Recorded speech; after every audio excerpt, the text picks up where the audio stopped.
In the heart of ancient China, during the reign of Emperor Qin Shi Huang, a vision of grandeur was born. The year was 220 BCE, and the land was teeming with restless tribes, threatening the borders of the Qin Dynasty. 1. Emperor Qin, a man of ambition and foresight, resolved to protect his realm. He envisioned a barrier so vast and imposing, it would deter any invader, securing peace for his people. 2.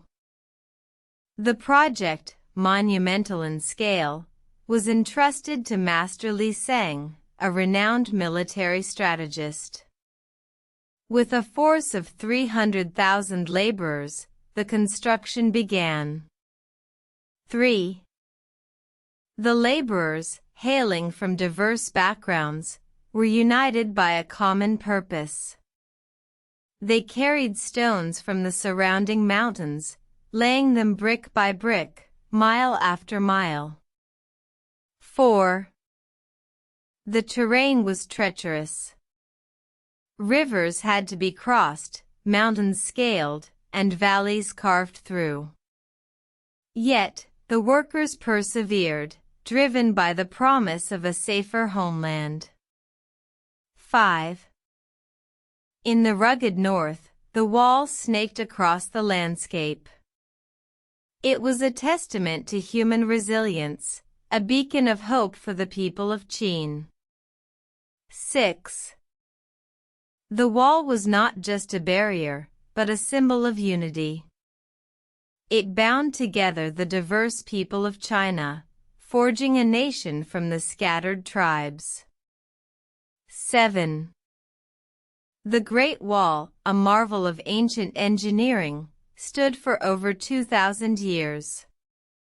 It was a testament to the vision of Emperor Qin Shi Huang, the determination of Master Li Sheng, and the unwavering spirit of the Chinese people. 8. The wall's construction marked a turning point in Chinese history, ushering in an era of stability and prosperity. It remains a symbol of China's rich past, a testament to the indomitable spirit of its people. 9. Today, the Great Wall continues to inspire awe and respect. It stands as a reminder of the past, a testament to human ingenuity, and a symbol of the resilience of the human spirit. 10. The construction of the Great Wall, a saga of strength and unity, continues to echo through the annals of history, a testament to the indomitable spirit of the Chinese people.